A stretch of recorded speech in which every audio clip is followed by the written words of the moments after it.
The Minister for Interior, Muntaka Mubarak, has issued a directive to banks and entities operating in the cash in transit or bullion business to cease operations henceforth and proceed to register and acquire the needed licenses and certification from the Ministry of the Interior before operations.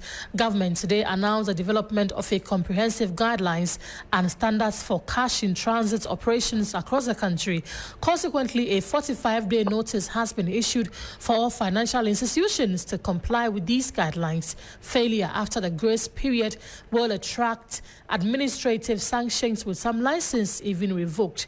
Also, the Interior Minister has tasked the Inspector General of Police to set up a special task force which sole mandate will be to ensure compliance at all levels. Let's listen to the Minister, who announced the new measures at a media briefing today.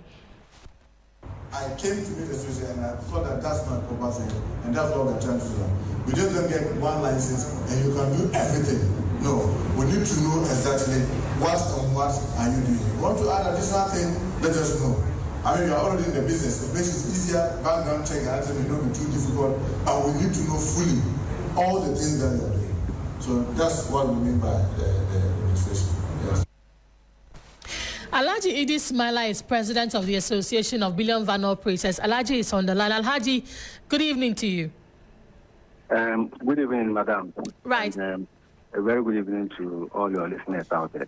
Alhaji, have your members complied with this directive to use bullion vans for transiting cash?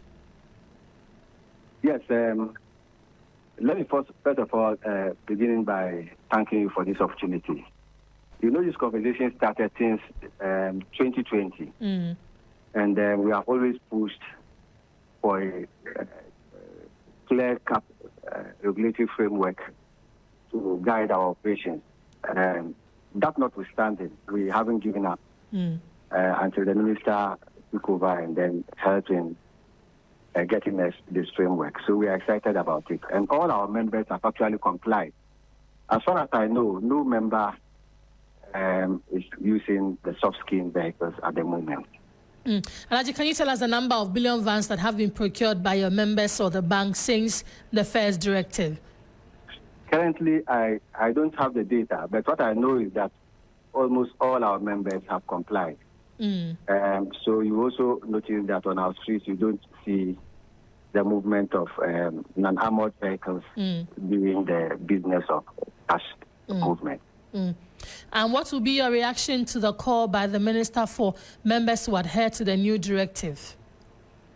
In fact, first of all, let me commend the minister for a good work done. Right.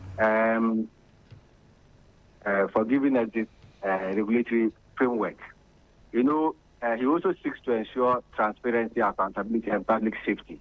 And that's all we've been fighting for since this conversation started. Because you all are witnesses to what happened a few years ago, where criminals targeted our vehicles and people unfortunately lost their lives, including policemen. Since then, we have actually come together to start pushing for this framework, where members should be compelled to use armored vehicles for the sole purpose of protecting lives and property. And so I'm commending the minister for this work done. You would also notice that the speed with which the minister has actually taken this matter shows his level of seriousness. And on that note, I actually wish to commend him for this. Like I said, we started this conversation since 2020. And for 4 good years, almost 5, we haven't made any progress.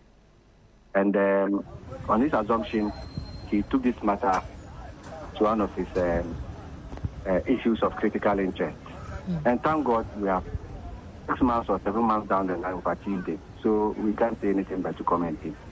Alhaji, so the lack of this regulatory framework, how was it affecting the work that you do? And now that we seem to have a clear roadmap, what change will it bring to the face of your work?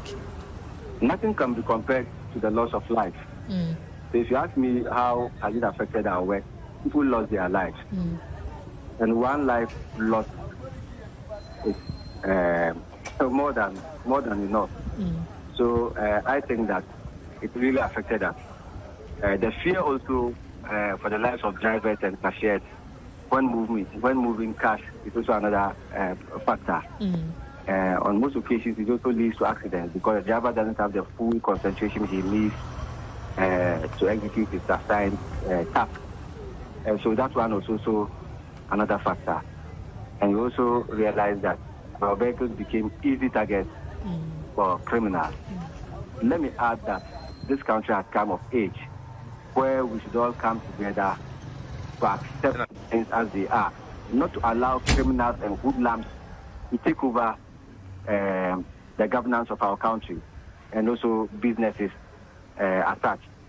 So I think that we must all come together to commend the minister and also to work together as a country in making sure that all certain posts are sealed for the betterment of the greater good of our people. Alhaji, let me have you talk to your members who are listening to us, talk to them about the need to adhere to this regulatory framework.